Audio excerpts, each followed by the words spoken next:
లో పడిందా? ప్రస్తుతం జరుగుతున్న వరుస పరిణామాలు చూస్తే అవుననే సమాధానం వినిపిస్తుంది. ఓవైపు హైడ్రా కొరడా, మరోవైపు కాళేశ్వరం సబ్జెక్టు, ఇంకొక వైపు ఎమ్మెల్సీ కవిత జైల్లో ఉండడం.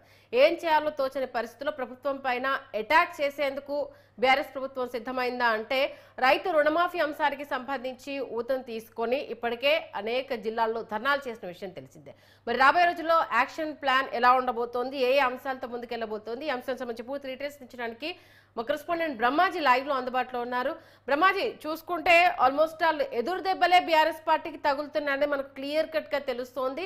నిన్న రైతు రుణమాఫీకి సంబంధించి రాష్ట్ర వ్యాప్తంగా ధర్నాకు పిలుపునిచ్చారు. కొన్ని చోట్ల అది ఉద్రిక్తంగా కూడా మారిన పరిస్థితులు మనం చూస్తున్నాము. మరి రాబోయే రోజుల్లో ఎలాంటి యాక్షన్ ప్లాన్ తో బీఆర్ఎస్ ముందుకెళ్లబోతోంది?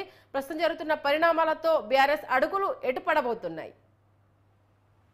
సంధ్య, ఏదైతే బీఆర్ఎస్ పార్టీ అధికారం కోల్పోయిన తర్వాత వరుసగా జరుగుతున్నటువంటి పరిణామాలతో ఉక్కిరిబిక్కిరి అవుతుంది. అంటే ప్రధానంగా మొట్టమొదట ఎమ్మెల్సీ కవిత అరెస్ట్ కావడం, 5 నెలల పైగా ఇప్పటికే జైల్లో ఉండడంతో మొదట తన కుటుంబం మీదనే ఈ యొక్క పరిణామం ఎఫెక్ట్ పడడంతో కొంతవరకు ఆందోళనకు గురైనటువంటి కేసీఆర్ కావచ్చు, కేటీఆర్, హరీష్ రావు వీళ్ళందరూ కూడా కవితను బయటకు తీసుకొచ్చే ప్రయత్నాల్లో ఉంటూ ఉండగానే మరోసారి ఇది కాళేశ్వరం సంబంధించినటువంటి అంశం వెలుగులోకి రావడం, తర్వాత కమిషన్ ఏర్పాటు చేసి ఆ కమిషన్ విచారణ చేస్తూ ఉండడం, ఇదే సందర్భంగా చూసుకుంటే విద్యుత్ కొనుగోలుకు సంబంధించినటువంటి అంశం కూడా వెలుగులోకి రావడం, దానిపైన కూడా విచారణ జరగడం, కోర్టుకు వెళ్ళడం, ఇలాంటి వరుసగా ఒక్కొక్క అంటే ఎక్కడ కూడా రాజకీయపరమైనటువంటి అంశాలతో ముందుకు వెళ్ళడానికి ఎక్కడ అవకాశం లేకుండా వరుస జరుగుతున్న పరిణామాలతో ఇటు బీఆర్ఎస్ పార్టీ ముఖ్యంగా కేసీఆర్ ఫ్యామిలీ ఇబ్బందులు గురవుతున్నటువంటి పరిస్థితి అయితే కనిపిస్తుంది.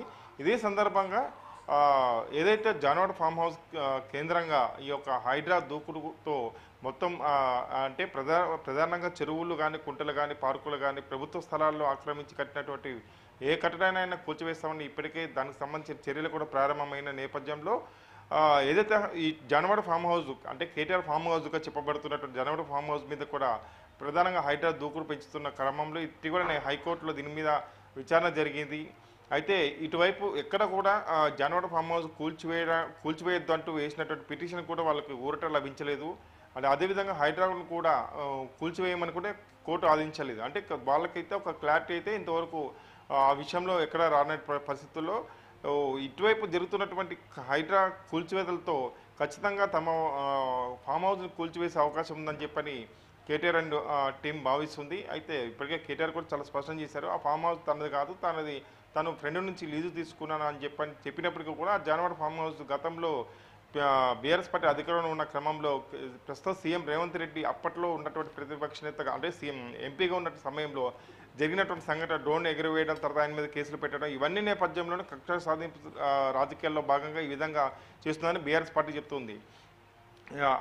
ఇదే సందర్భంగా చూసుకుంటే వివిధ పరిణామాలు వరుసగా పార్టీకి సంబంధించినటువంటి ఎమ్మెల్యేలు ఇప్పటికే 10 మంది వెళ్ళిపోయారు కాంగ్రెస్ పార్టీలోకి. మరో కొంతమంది ఎమ్మెల్యేలు కూడా వెళ్ళడానికి రెడీగా ఉన్నారని చెప్పి ఇప్పటికే కొంతకాలంగా ప్రచారం జరుగుతుంది. ఈ సందర్భంగా అసలు ప్రతిపక్ష హోదా అనేది అసెంబ్లీలో ఉంటుందా లేదా అనేది ఉన్న పరిస్థితులలో ఖచ్చితంగా కౌంటర్ అటాక్ చేస్తేనే పార్టీ మనుగడ కావచ్చు, తమ మనుగడ కొనసాగుతుందని భావించినటువంటి బీఆర్ఎస్ పార్టీ కొంతవరకు దూకుడు పెంచిందనుకోవచ్చు.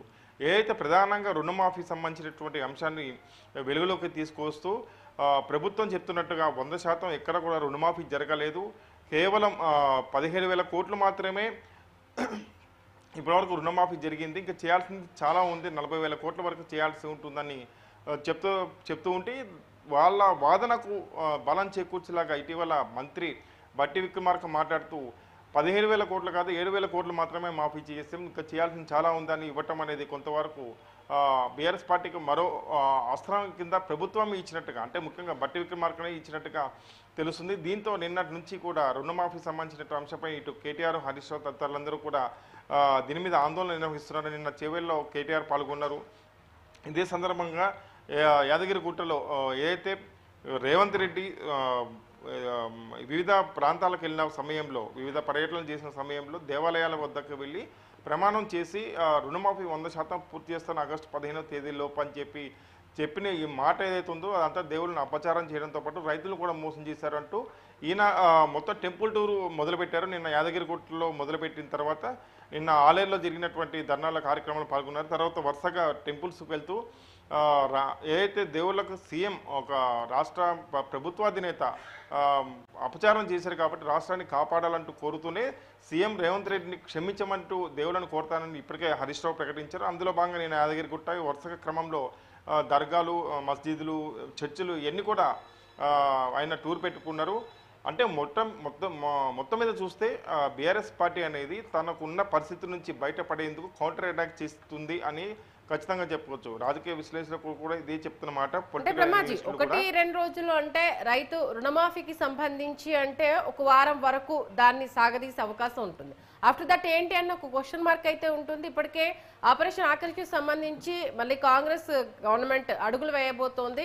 అంటే టీపీసీసీ అధ్యక్ష పదవిది రేసు ప్లస్ క్యాబినెట్ భర్తీ కంప్లీట్ అయిన తర్వాత మరొక మారు ఇంకా బీఆర్ఎస్ పైన ఫోకస్ పెట్టబోతున్నారన్న వార్తలు కూడా వస్తున్న నేపథ్యంలో మరి ఇంకా ఎలాంటి అంశాలతో ముందుకెళ్తారని అనుకోవచ్చు?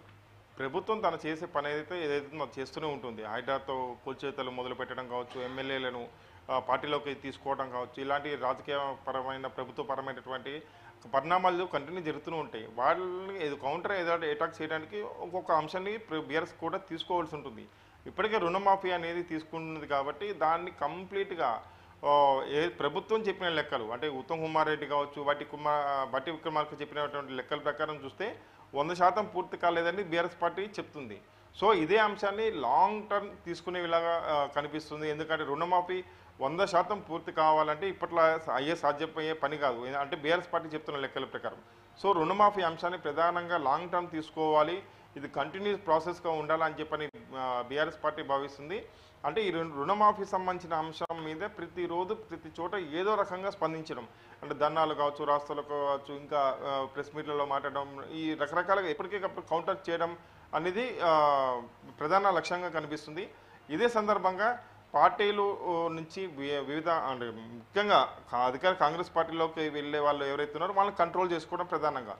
ఇప్పటికే కొంతవరకు వరుసలను ఆపుకునే పరిస్థితి అయితే బీఆర్ఎస్ పార్టీ కొంతవరకు సక్సెస్ అయింది. కాకపోతే రానున్న రోజుల్లో అధికార కాంగ్రెస్ పార్టీ కాబట్టి ఖచ్చితంగా బీఆర్ఎస్ సంబంధించినట్టు ఎమ్మెల్యేలను తీసుకునే అవకాశం ఉంటుంది.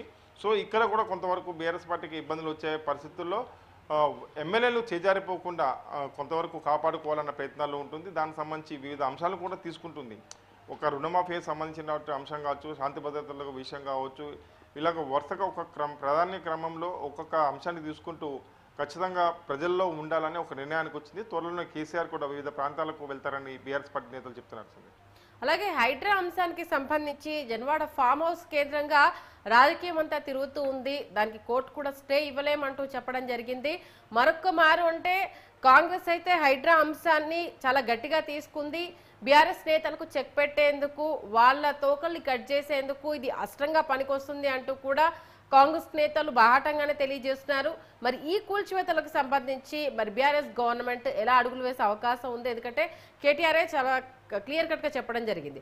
అది కనుక ఎఫ్టీఎల్ పరిధిలో ఉంది అని అంటే ఖచ్చితంగా నేనే దగ్గరుండి కూలుస్తాను అంటూ కూడా ఆయన వ్యాఖ్యలు చేయడం. ఏదైతే హైడ్రా సంబంధించి ప్రభుత్వం తీసుకున్నటువంటి నిర్ణయాలు ఏవైతే ఉన్నాయో ఆ హైడ్రాని ఖచ్చితంగా కంటిన్యూ చేస్తుంది. మొత్తం మీద 2000 కిలోమీటర్ల పరిధి వరకు, అంటే ఔటర్ రింగ్ రోడ్ పరిధి ఏదైతుందో ఆ పరిధిలో ఉన్నటువంటి చెరువులు, కుంటలు కావచ్చు, ఏవైనా కానీ అధికార పార్టీ అయినా ప్రతిపక్ష పార్టీ అయినా ఏదైనా కానీ అందరినీ కూల్చివేస్తామని చెప్పని కూడా ఇప్పటికే ప్రభుత్వం స్పష్టం చేసింది.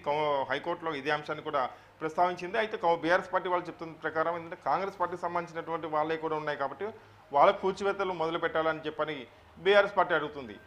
మొత్తానికి ఏంటంటే ముందైతే మేము మీది కూలుస్తాం, తర్వాత మా వాళ్ళది కూలుస్తామని ప్రభుత్వం అయితే చెప్పే అవకాశం ఉంది. ఖచ్చితంగా కాంగ్రెస్ పార్టీకి సంబంధించిన వాళ్ళని కూడా కూలుస్తామని ఇప్పటికే స్పష్టం చేసింది. కాబట్టి ఎవరైనా ఉంటే ఖచ్చితంగా వాళ్ళే కూడా కూల్చివేస్తామని ఇప్పటికే ప్రభుత్వం చెప్పింది.